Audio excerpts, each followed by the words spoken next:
So in the Republic, Plato wants to ban the poets, particular kind of poets, from this ideal city because it confuses the people, the young people. They can't tell the difference between what's metaphor and what's literal.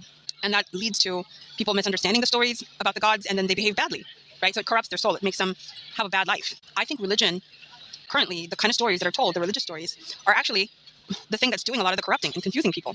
And it's making people do very bad things because they're confused by these religious stories. They don't know how to understand it. They don't know which part of the story should be taken literally, which part of the story should be taken metaphorically, so they get confused.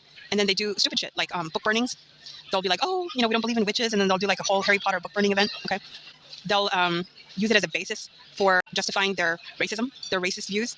They'll use it as a basis for justifying holy wars. So, like, this is a good reason to, go blow up your city or, bomb your town because some religious story says that it's a good thing that I do that.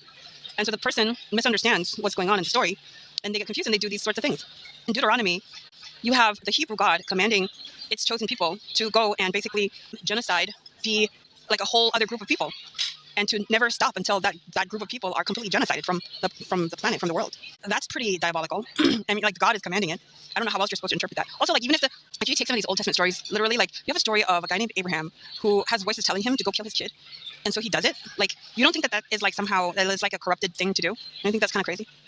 Like, imagine if someone, like, like in today's day and age, if someone's in court and they were trying to, like, I don't know, cook their kid in the oven or something, and then the judge asks them, why did you put your baby in the oven and turn it on? Like, why are you doing that? And then the mom's like, well, God spoke to me. I'm supposed to be making baby souffle. Bruh. I mean, do you honestly think that's like reasonable? That's a good thing to do? I don't understand. And then she's going to be like, but it was all a test. Turns out someone DoorDashed me a pizza pie so I could put it in the oven instead of my baby. So I took the baby out. No, it's not a strong man of religious thought at all. Anyway, you're so brainwashed by religion that you can't even see, like, I'm giving you solid examples and you can't even see it. Like, it's like right in your face and you're just like in denial. It's probably on Discord. Most incels are. But yeah. So for the same reason that Plato gives for wanting to ban the poets from the ideal city, because it basically confuses the people. If the people weren't confused by this kind of poetry, and if it had a good effect on them, Plato wouldn't try to ban them. Like, because he actually says these are fine and beautiful things, and if we can benefit in having it around, then we wouldn't want to ban it. Like, it's very charming. And that's his reason for banning the epic poetry from the city. And I want to ban religion. I think that is basically the epic poetry of today. These stories are honestly getting out of hand. They're the equivalent of epic poetry, and it corrupts people. It makes them confused. They don't know how to think clearly, and they don't know how to act properly.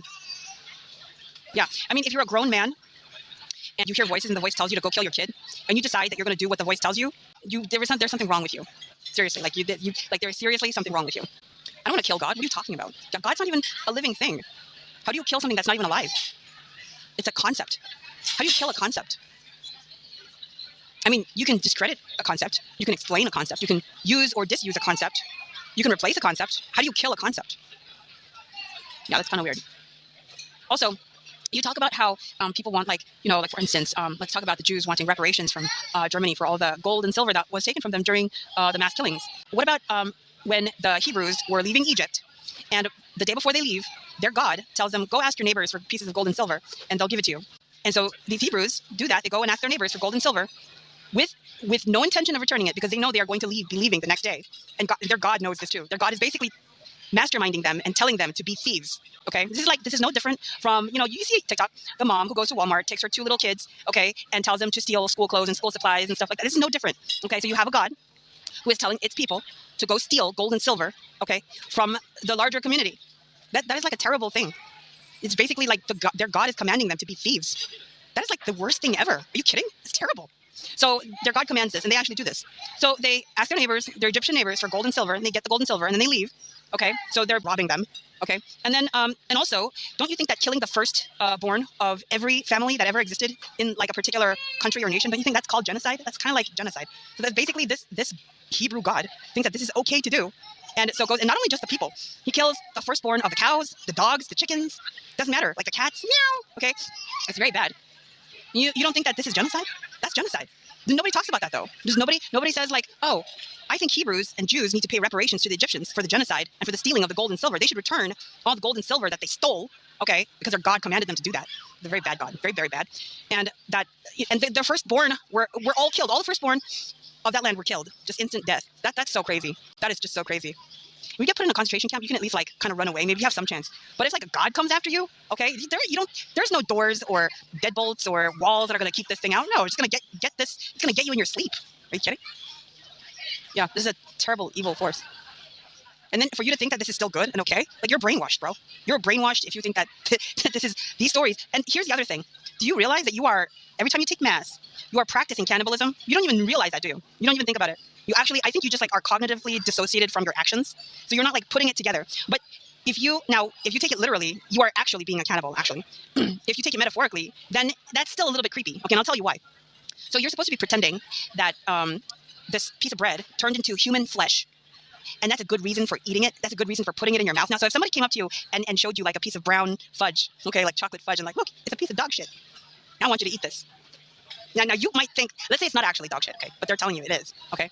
And you might think, well, it could be, could not be. It looks like it, okay? You're just gonna, so if you, the thing is, unless you have a very good reason for thinking that it's not dog shit, and you're thinking to yourself, okay, this isn't dog shit, so I'm not actually eating dog shit. But if you're thinking to yourself, okay, I'm eating dog shit, and you put that thing in your mouth, even if it turns out it's not actually dog shit, you putting it in your mouth, believing that it is dog shit, there's something wrong with you doing that.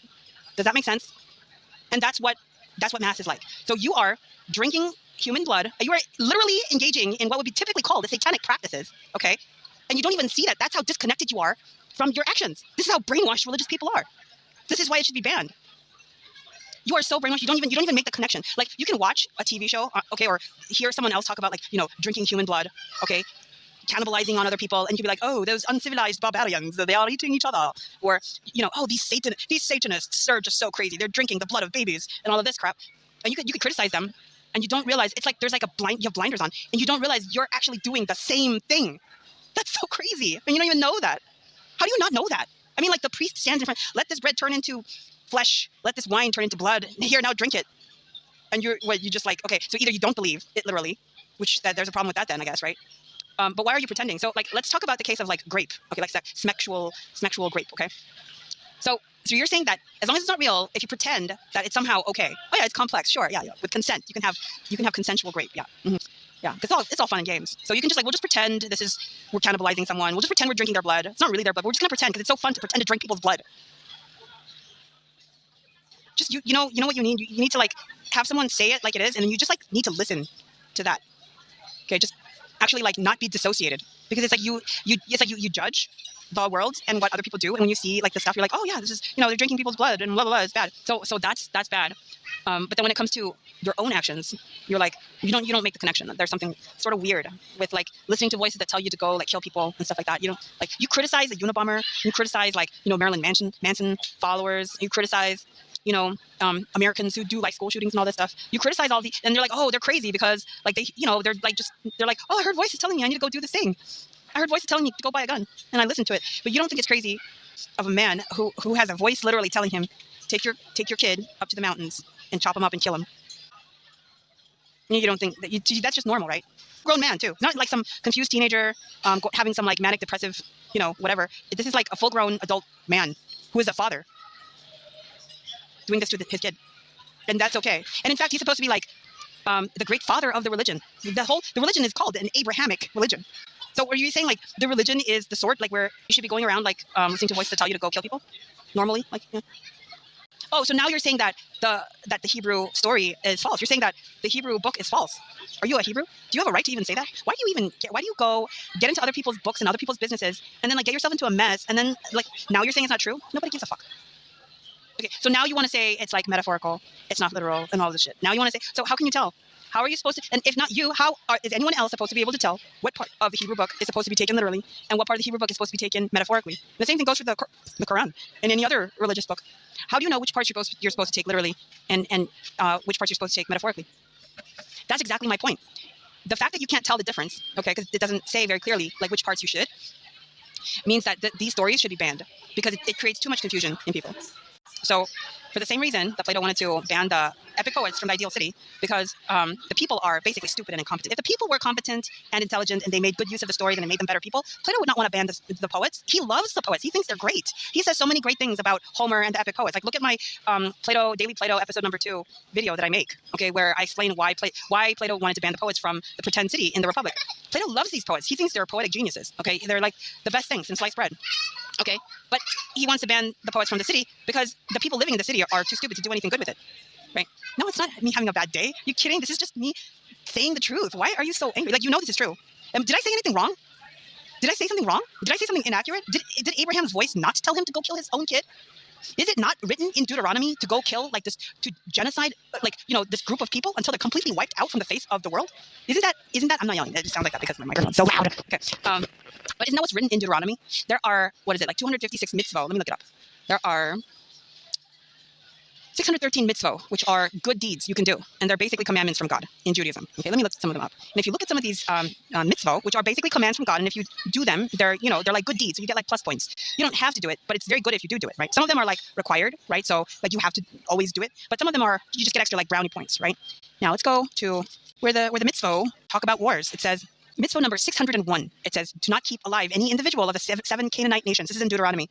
Okay, so basically to not keep alive means you have to unalive every single Canaanite, every member of one of the, if you find a member of one of the 7 Canaanite nations, whatever the fuck that is, you have to unalive them. That's a thing you need to do. You cannot allow them to stay alive. You cannot keep them alive. You have to unalive them. Deuteronomy 20:16, check it out. That's mitzvah number 601. Mitzvah number 602, you must exterminate the 7 Canaanite nations from the land of Israel.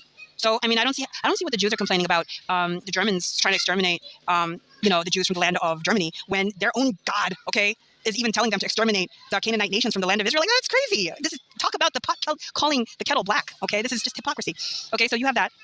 Mitzvah number 603, but, okay, so you must exterminate the 7 Canaanite nations from the land of Israel, but do not destroy fruit trees wantonly. Okay, so do not carelessly destroy fruit trees. So this Hebrew God cares more about the careless destruction of fruit trees than about a human life. If it's a Canaanite one, like, fuck it, like, get rid of that shit. But if it's a fruit tree, be careful, okay? Just, accidents happen, okay? But try not to destroy any fruit trees, okay? Honestly. Okay, it's also very sexist here. Do not sell a beautiful woman. Mitzvah number 605. So if a woman is taken captive, she becomes a slave. But don't sell a beautiful woman. So you can sell the ugly bitches though, right? Because fuck those hoes, fuck the ugly ones. Like let them get fucked up. But if she's beautiful, if she's pretty, don't sell her. Like you need to like treat her better. What the fuck is that? Do you not think that the ugly girls have feelings too? Okay, the ugly girls are people. They have emotions, they have experiences, they have thoughts. Okay. They want to be treated well. They want to be respected and treated decently. So you're just saying, oh, this is such a superficial, sexist God commanding these people. And you want to take leadership from a book that is written like this for these people, telling them to go kill their kids and wage, genocidal war against people for all time and not destroy fruit trees though? That's crazy. What does it say? It says, mitzvah number 607, do not offer peace to the Ammonites and the Moabites before waging war on them, as should be done to the other nations. So any other nation, before you fight, you should offer peace first, okay? Try not to fight. But when it comes to the particular group of the Ammonites and the Moabites, don't offer them peace. Just wipe them out. Just take the first shot and end it. Okay? This is a ruthless. Oh, look what it says. Mitzvah number 611, always to remember what Amalek did, that the evil done to us by Amalek shall not be forgotten, and to destroy the seed of Amalek. I mean, that just sounds like genocide to me. That's just genocide right there. So, I mean, like, if anyone shouldn't be complaining of having genocide done to them, it should be the Jews, because they would just be hypocritical. Makes no sense. And yet they do it. Yeah. Sort of ridiculous. Now you're telling me that none of that is true? You're telling me that that's just supposed to be taken like figuratively or something? That's literally in the book. Like Deuteronomy chapter 25 verse 19, okay, Deuteronomy chapter 20 verse 17, etc. Like you're telling me that that's not supposed to be taken literally? Then what is that? Just bullshit? A story? Is it like Aesop's fables where there's some sort of like moral to it or something like that? What is the moral of that story? Anyway, and it's not even just the Old Testament. The New Testament is problematic, like I said. Okay, you're supposed to be pretending to cannibalize a human being and be eating their flesh and drinking their blood. And that is supposed to sit okay with you. So let me use a comparison of like sexual, whatever. I don't know what I'm allowed to say, what not to say. Graping, okay? Now, obviously, in certain situations with certain couples, like there's consent, and you do that in the bedroom, and you pretend like, okay, but it's not really rape because there's consent, right? But you're pretending, and somehow like the two people that are involved in that pretend scenario are getting off on that, right? So they like that, okay, fine. Just to say that everyone should do that is sort of weird, right? I mean, look, if you already have some little twisted stuff going on in your life that you like, that's the only way to get you off, fine. Like, okay, two people, they understand each other, that's fine. But is that something you would recommend for like every couple to be doing, like pretending to grape each other or something? Like, do you recommend that? And yet, it's not like there's an exception. Okay, only you just pretend that you're eating human flesh and drinking human blood. Like, that's not just like specific people who are kind of twisted to pretend that, but basically little kids are taught also. Okay, pretend this is the flesh of a human being. Pretend this is somebody's blood and drink it. Eat it. And do you think like, I don't know, a little kid is going to be like, oh, we're just pretending. Why are the adults pretending to drink human blood and eating flesh? Why are they doing that? Did they question that? I don't know. I wonder what kids think. Do you even remember what you were thinking? No, you just did what you're told. You probably already cognitively dissociated between what's going on, what's being said, and your actions, so that even though the priest or your mom and dad or whatever are telling you, drink this cup of blood, you're not thinking rationally already as a kid. You're not thinking rationally because you grew up with this twistedness. Okay, you're thinking, oh yeah, just drink human blood. Yeah, we're just gonna drink human blood. Look, look. That's crazy. And then you just like you don't even think about it. But then you go to your friend's house and you watch a movie about witches, and then in the movie about witches, they're drinking, they're making pentagrams on the floor, and then they're like, oh, let's go kill a cat and drink its blood. Okay, that's not even a human, and you are already grossed out by their drinking the cat's blood. Okay, and yet you go to church, and then the priest tells you this is the blood of a human being, and you drink that, and you're not grossed out by that. Even pretending to do that, you're not grossed out by that. I mean, why? Like, it's like eating shit. Like, why would you pretend to eat it? Even if you think, okay, it's not actually really shit, right? Like, what is so fun about pretending to eat shit? Like, do you need to pretend? Like, is it? Do you know what I'm saying? Like, why do you need to pretend to eat shit? Just don't eat shit. Just don't even pretend to eat shit. Why would you pretend that? Why would you pretend to be drinking human blood? That's just weird. No, I'm not attacking any straw man. I'm just saying what is actually the case. You're just upset that you're brainwashed, and I'm trying to wake you up to it. But it's this cognitive dissociation that you have with your actions. It's like, I'm trying to put your body and your soul together, okay, because it's been disconnected, and it's painful because you did some very naughty things that you don't want to own. That's why. You like my rant? I think it's a rant. It's not a rant. Oh yeah, I know so. It's not a rant. It's the truth. I just don't go around spouting the truth all the time because most people can't handle it every day. It's just too much. It's too much. They're just going to go around, with their head up their asses even further. Okay, well, you didn't grow up in the church. Did you know you read the Bible, the Hebrew book? Okay, you read that book, and you somehow read Deuteronomy, but you missed the parts that I talked about. Isn't that weird? Why is that? Why is that? Why is it that when you obviously read the story or heard about the story of Moses leading the Hebrews out of Egypt? Okay, I mean it's been made into a movie even several times, cartoon and live action. All right, you know the story. Now, if that story were true, first of all, if the story is false, then the book, then you have to admit the Hebrew book is false. You have to admit that. Just be honest with yourself and with the world. The Hebrew book is false. Okay, it's a work of fiction, a work of literary fiction. It's false. Okay, or if you're going to say that it's true, okay. Then you're basically saying, like I said earlier, that this Hebrew God basically told the people that it's leading to be thieves. Okay, that's what it literally actually did. If I have the book with me, I could cite you the particular chapters.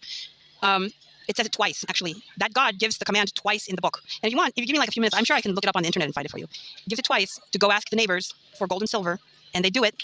Now, this command is coming from the God. And the God is leading them out of Egypt.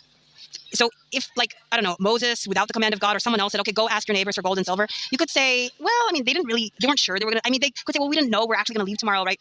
And you'd say, just feign ignorance, like, okay, so it wasn't actually robbery, because with robbery, you have to have an intent to take something and not give it back. Like, you're knowingly taking something that doesn't belong to you. That's robbery, right? And you're, like, planning it. That's robbery, right? But if you, like, borrow something and you forget to give it back, or you couldn't because, like, the time and the logistics didn't work out, that's a different kind of story. It's not really theft, right? Okay, because it's not intentional, right? But if the God that is trying to lead these people out of Egypt permanently is telling the people the day before they leave, go ask for gold and silver from your neighbors, okay?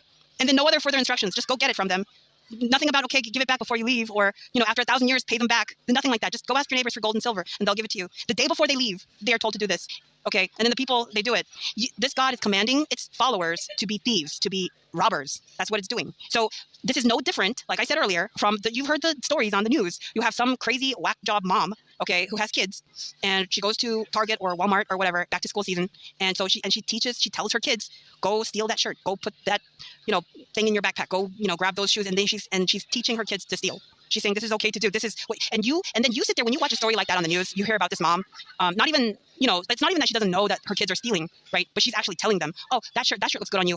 Very quickly put it in your bag. Okay, so she's actually giving instructions to steal this thing, like how to do it. Okay, I'm sure you're thinking, like, that can't be, like, I don't want to live in her community, right? I'm sure you're thinking, like, that's very scary because, what other thing would she like let her kids do? What other thing is she telling her kids to do that's okay? I mean, she obviously wouldn't want someone else stealing from her, but it's okay if she steals from Target or Walmart or someone else, right? So that's okay. So you would be concerned about these kids because, like, they obviously are growing up with a very bad set of morals, right? Very bad guidance, moral guidance. If the mom is, like, basically telling them how to steal and obviously making it seem like it's an okay thing to do, morally speaking, right? You would question that. You would be like, I don't think that's good. Those kids are going to have fucked up brains, right? So think about this. You have a God telling its people, its believers, to go do Grand Theft Auto on the Egyptians, okay, straight out of Compton, just like, go hit up these Egyptians for gold and silver, and we're out of here tomorrow, okay? That's literally what the God is saying, and you don't think that these followers of that God are going to have some sort of fucked up brain thing going on? I mean, you don't think their brain chemistry is going to be fucked up after that? Like, once they learn, oh, this is okay to do to other people, and that's okay? You're okay with that? you still want to be part of a group that, elevates these people and, like glorifies them and all that. That's great. I think you're a psychopath. If that's what you think, I think you're a psychopath. Okay? Straight up. Anyway.